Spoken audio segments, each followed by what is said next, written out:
Q News మన సిద్ధంగా ఉన్న సుదర్శన్ తీర్మానాల మిత్రుడు క్యూన్యూస్ ప్రేక్షకులకి తీర్మానాల అభ్యాలకి వెల్కమ్. ఇక ఆర్టీఆర్ ప్రెజెన్స్ మాన్కి స్వాగతం.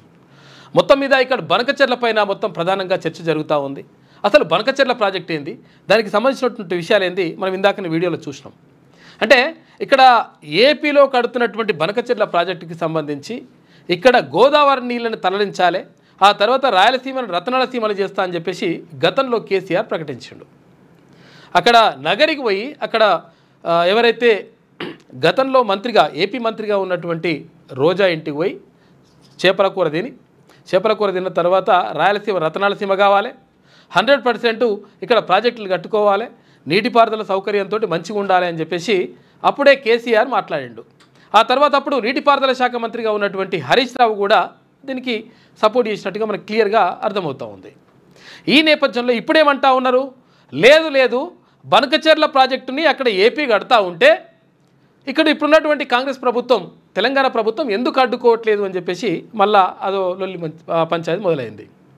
అయితే ఈ నేపథ్యంలో ఏం చేసిండు ముఖ్యమంత్రి రేవంత్ రెడ్డి, ఏం చేసిండు, ఒక సమీక్షా సమావేశం పెట్టి ఆల్ పార్టీ అంటే ఎంపీలతోటి కూర్చోబెట్టి, అయ్యా మరి అసలు యాక్చువల్గా బనకచెర్లకు సంబంధించి ఈ పాపమంతా ఎవరిది అంటే ఈ పాపమంతా కూడా కేసీఆర్దే. గత ప్రభుత్వంలోనే అక్కడ బనకచెర్లకు సంబంధించి ఓకే చెప్పిన తర్వాత ఇప్పుడు మళ్ళా రాద్ధాంతం చేస్తూ మేమేం చేయలేదు, ఇప్పుడున్నటువంటి ప్రభుత్వమే అడ్డుకోవట్లేదు అనేటువంటి మాట చెప్తా ఉన్నారు. కాబట్టి ఇవి ఆధారాలని చెప్పేసి అప్పుడు కేసీఆర్ కథా కార్యక్రమానికి సంబంధించి జగన్ తోటి అప్పుడు సత్సంబంధాలు ఎట్లా నెలకొల్పిండు ఇవన్నీ కూడా బయట పెట్టేసిండ్రు ముఖ్యమంత్రి రేవంత్ రెడ్డి. అయితే దీనిపైన మొత్తం కూడా అంటే అసలు యాక్చువల్గా బనకచెర్ల కట్టడం ద్వారా ఏమవుతుంది, లేకపోతే బనకచెర్లకు ఇక్కడ నుంచి నీళ్లు ఎట్లా తరలించకపోతారంటే ఏవైతే గోదావరి మిగులు జలాలు ఉన్నాయో ఆ మిగులు జలాలు మాత్రమే సముద్రంలో కలిసే మిగులు జలాలు మాత్రమే మేము తీసుకుపోతామని చెప్తా ఉన్నారు. కాకపోతే ఏంటంటే కట్టేదాకా అట్లా చెప్తారు, కట్టిన తర్వాత మొత్తం కూడా ఈ జలాలన్నీ తరలించుకుపోయేటువంటి ప్రయత్నం చేస్తారు.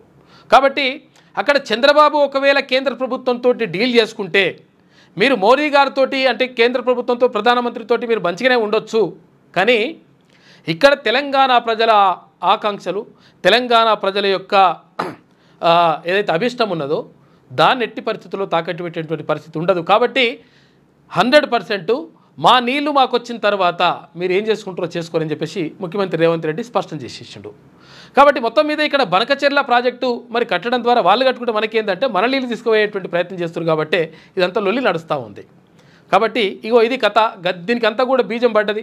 తర్వాత ఇదంతా కూడా దీనికి ముగ్గురా వేసింది, ఇదంతా కూడా వేసింది కూడా అప్పుడు కేసీఆర్ ప్రభుత్వం ఉన్నప్పుడే జరిగింది. ఇక ఇది ఇట్లా ఉంటే 6వ తరగతి నుండి 10వ తరగతి విద్యార్థులకు గొప్ప అవకాశం. ఏపీ, తెలంగాణ మరియు సిబిఎస్ఈ విద్యార్థులకు ఎలాంటి అడ్మిషన్ ఫీజు లేకుండా సంవత్సరానికి కేవలం 1000 రూపాయలకే ఐఐటీ స్టాండర్డ్స్ తో ఆన్లైన్ ట్యూషన్స్ చెప్పబడును. 15 ఏళ్ల సుదీర్ఘ అనుభవం గల ఫ్యాకల్టీతో క్లాసులు నిర్వహించబడును. ఇప్పుడే ప్లే స్టోర్ నుండి ధర్మవాహిని యాప్ ని డౌన్లోడ్ చేసుకోండి. వివరాలకు సంప్రదించండి 7893051526. లేటెస్ట్ న్యూస్ తెలుగు మరియు ఇంగ్లీష్ అప్డేట్స్ కోసం ఇప్పుడే క్యూన్యూస్ అఫీషియల్ యాప్ ని ప్లే స్టోర్ నుండి డౌన్లోడ్ చేసుకోండి. సరికొత్త సమాచారాల కోసం క్యూన్యూస్ వెబ్సైట్ ని ఫాలో అవ్వండి. ఛానల్లో ప్రాంతీయ, జాతీయ, అంతర్జాతీయ వార్తలు వీక్షించండి. లైక్ చేయండి.